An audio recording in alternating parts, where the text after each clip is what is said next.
ये कहानी है एक बहुत ही बड़े मेट्रो सिटी की, जहाँ प्रिया रहती थी। काफी खूबसूरत और यंग थी प्रिया। कुछ सालों पहले शहर में आकर सेटल हुई थी। पेशे से वो एक बैंकर थी। रोज 8 घंटे ऑफिस का काम और बाकी बचा टाइम आराम ही आराम, क्योंकि ना तो उसकी शादी हुई थी और उसके मम्मी पापा भी भैया भाभी के पास थे। मतलब प्रिया अपने आप को ठीक ठाक वक्त दे पाती थी। इन दिनों प्रिया एक किताब पढ़ रही थी, जिसमें एक पॉइंट उसे बार बार परेशान कर रहा था। दरअसल वो किताब एक मशहूर लेखिका ने सांपों के बारे में लिखी थी।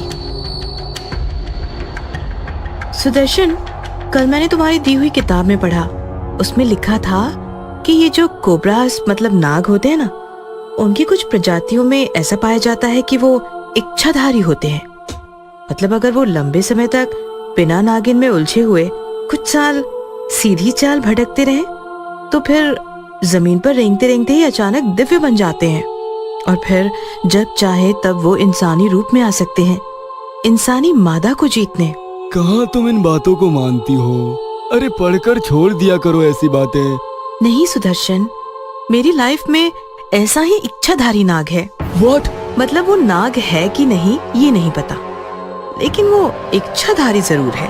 प्रिया तुम क्या कह रही हो? मेरी तो कुछ भी समझ में नहीं आ रहा। अंशित नाम का एक लड़का है, मैं उससे प्यार करती हूँ। इतना खूबसूरत है कि मैं तुम्हें बता नहीं सकती। प्रिया, क्या किया अंशित ने? दरअसल बात ऐसी थी कि प्रिया जब एक पार्टी में गई थी तो वहाँ उसकी मुलाकात अंशित से हुई। अंशित एक बहुत ही हैंडसम लड़का था, जिसे देखते ही प्रिया ने प्रपोज कर दिया और फिर दोनों काफी करीब आ गए। अंशित करीब आया, ये प्रॉब्लम तो नहीं हो सकती?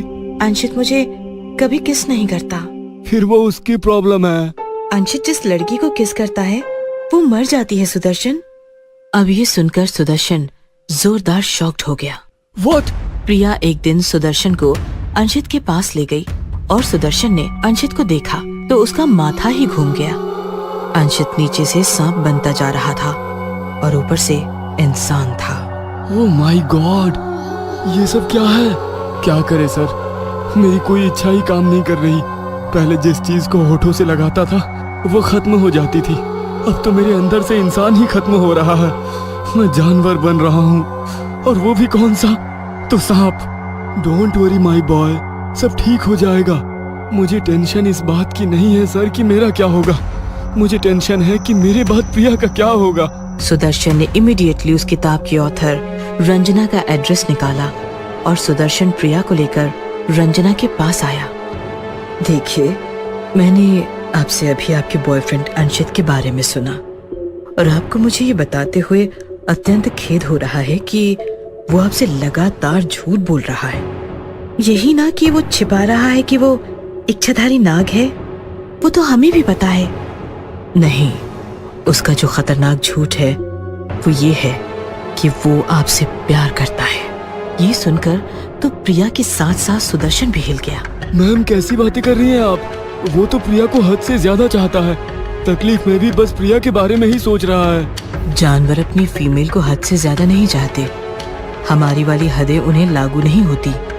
वो बस फ्लेवर लेते हैं और मौसम टूटते ही छोड़ देते हैं। यहाँ उल्टा हो रहा है। मतलब वो आपको अपनी दुनिया में ले जाना चाहता है, क्योंकि वो इच्छाधारी है और इच्छा पूरी करने के लिए अलग अलग ढोंग रच रहा है। और सेम यही एक्सपीरियंस प्रिया ने रात को लिया।